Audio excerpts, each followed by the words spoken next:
to read stories, and you're going to continue to retell stories. Remember when you were talking to your partner and then talking to the class about retelling your stories that you wrote about and drew about?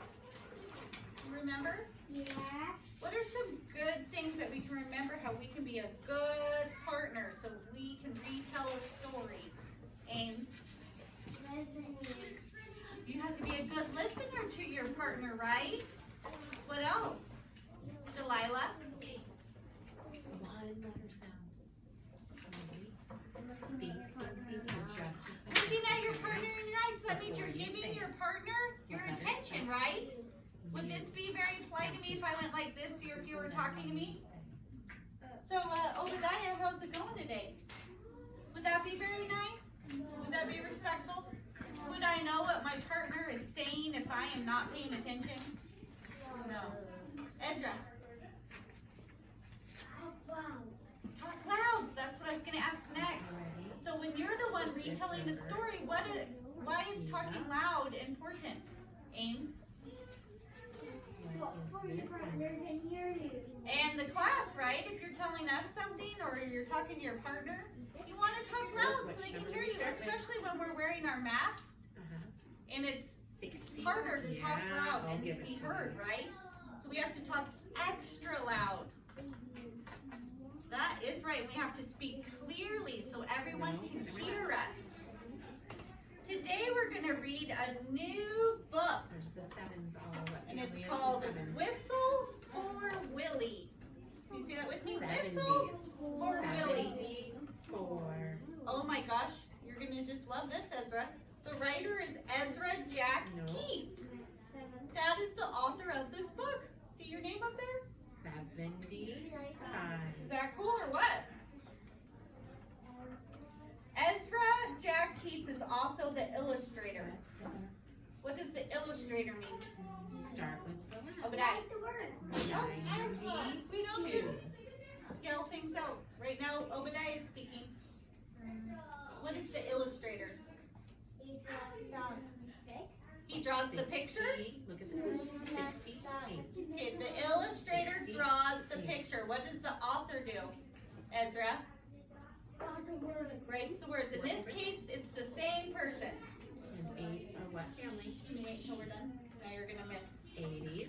Okay, so this book is a story about a boy named Peter who wants to learn how to whistle to call his dog Willie. I've heard you guys trying to practice whistling. Who wants to learn how to whistle? Mrs. Blakesley, could you give us one quick, really good whistle? That's not how he whistles for Willie, though. Oh, is it more? Sorry. I really love her whistles. That was whistle for Willie. Sorry about that. Okay. We're going to read our book here. Oh, yeah. Okay, now we're listening, 80. Brooklyn. 80. Now we're turning and we have watching eyes, listening ears, quiet voices, and still bodies. Ezra, you ready? 36. Oh, how Peter wished he could whistle. 45. Me too. He saw a boy playing with his dog. Whenever the boy whistled, the dog ran straight to him. Peter tried and tried to whistle, but he couldn't. So instead, he began to turn himself around and around. He whirled faster and faster. What do you think whirled means? Ames? Spinning. Spinning. To spin or to be whirled. That's exactly what it means. When he stopped, everything turned down and up. What do you think that means? How do you think he felt after he spun around? Have you ever done that? Ezra? Dizzy. Have you ever felt dizzy after spinning? What's this way? Is it a fun feeling? No. I don't like it. Some people do. No. And up and down and up and down and around and around. So that's how he's feeling. He's feeling, ooh, dizzy. He. Oh, I need listening ears now, Obadiah. She. Peter saw his dog Willie coming. Quick as a wink, he hid in an empty carton lying on the sidewalk. Wouldn't it be funny if I whistled? Isn't. Peter thought. Willie would stop and look around to see who it was. Peter tried again to whistle, but still he couldn't, so Willie just walked on.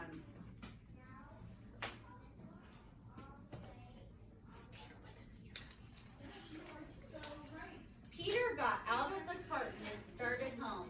On the way home, he took some colored chalks out of his pocket and drew a long, long line.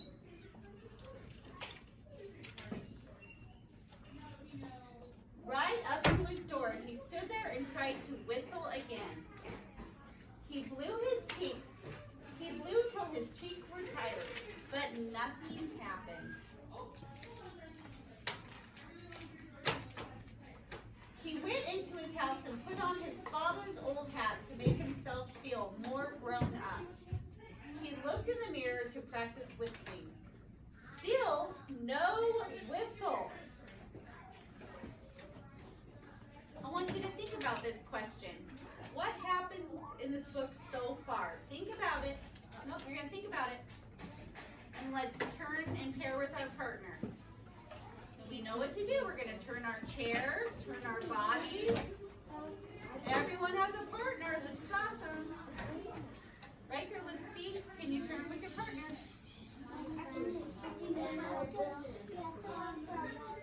I want you talking about what has happened, Brooklyn. The question is, what has happened in the story so far? Ayla and Alex, you have to scoot your chair back, Ayla. Turn your body. Turn your body in your chair.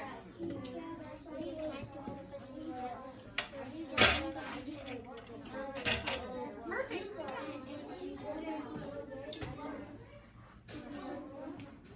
I'm going to walk around to see. Everyone, look around at your partners and your peers and your classmates. Everyone is doing a really good job. Everyone is looking at each other. I hear some loud talk. That's good because you're being loud and clear. Can everyone hear their partner? Yes. Keep talking until it's time until I say it's done.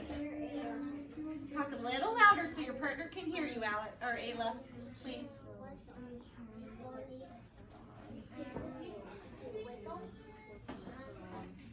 Brooklyn, loud and clear for your partner. But I didn't say it's time to stop. Okay, kindergarten pause. Turn your bodies. Back up, feet at your desk. Hands on top. I meant hands on top of your desk. Thank you, though. What has happened in the story so far? What you've learned from yourself or your partner, Penelope? He can't whistle. The poor boy can't whistle. Is there anything else that you've learned so far, Jackson? That's what I was gonna say. Okay. Ames? He tries with his dad's old hat on and to make him so much older.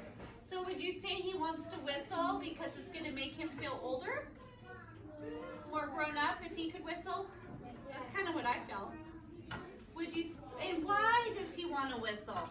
Why else besides feeling grown up? Is there another reason that he wants to whistle? To be able to call his dog. He thinks that whistling will be an easier way to have his dog come to him, right? Did everyone understand that part of the book? Thumbs up if you did. And thumbs up if you thought that he wants to be old, like he wants to feel more grown up. Did you think that too? Okay, let's keep going. Let's see what happens. So we need quiet voices. When his mother saw what he was doing, Peter pretended that he was his father. He said, "I've come home early today, dear. Is Peter here?" His mother answered, "Why no, he's outside with Willie. We'll all go out and look for them," said Peter. But he was pretending to be his father, right? First he walked along a crack in the sidewalk. Then he tried to run run away from his shadow.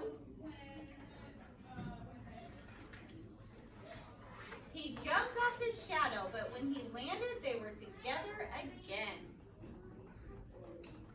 He came to the corner where the carton was, and who should he see but Willie?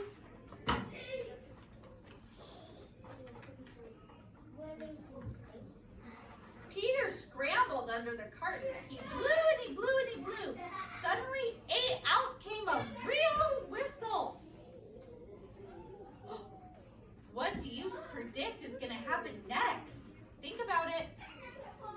Think about it. What do you predict is going to happen next? Ezra. But he whistled, so what do you predict is going to happen next? Penelope. He can whistle now. He can whistle now, but what is going to happen next, do you think, Crosby? The dog might come to him now because he whistled. Let's see if that happens, okay? Willie stopped and looked around to see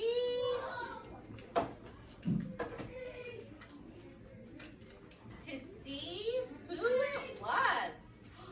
So the dog's looking around. He heard the whistle. It's me, Peter shouted and stood up. Willie raced straight to him. Peter ran home to show his father and mother what he could do. They loved Peter's whistling. So did Willie.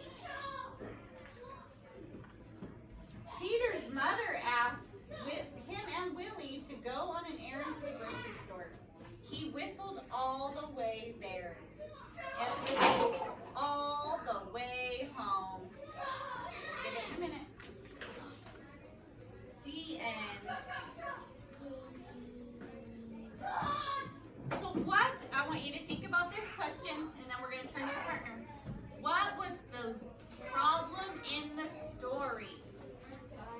What was the problem in the story? Think about it. Now turn and pair with your partner.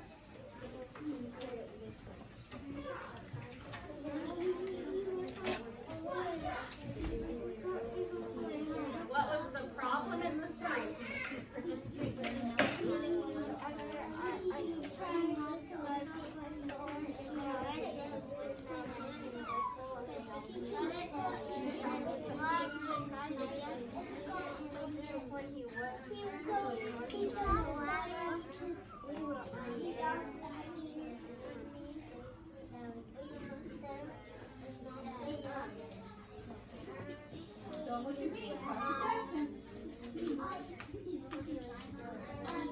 Keep going, Ames. You were not told to stop. You can talk about his problem and anything else in the book.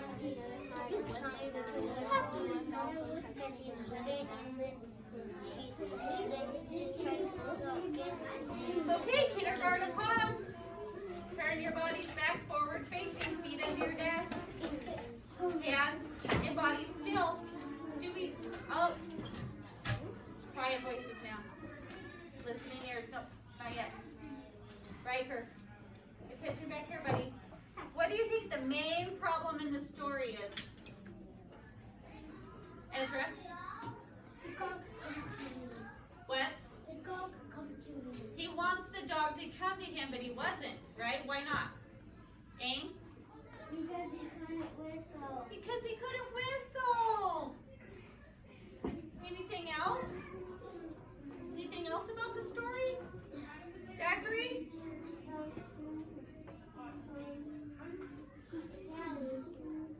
Can't whistle. What part of the story did you like? Crosby? That the dog tried to Oh, I hear talking, so that means we're being disrespectful to our friend who was trying to answer a question. What, Crosby? That the dog tried to him. That the dog finally came to him from his whistle? Brooklyn, do you have a different part? He could have whistled when Mom said, but when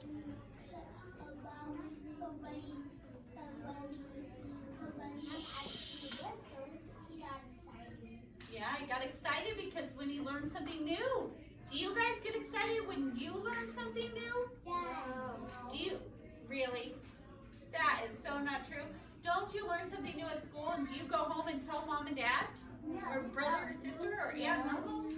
Oh, so when you get a new rainbow teardrop, you don't go home and tell your parents?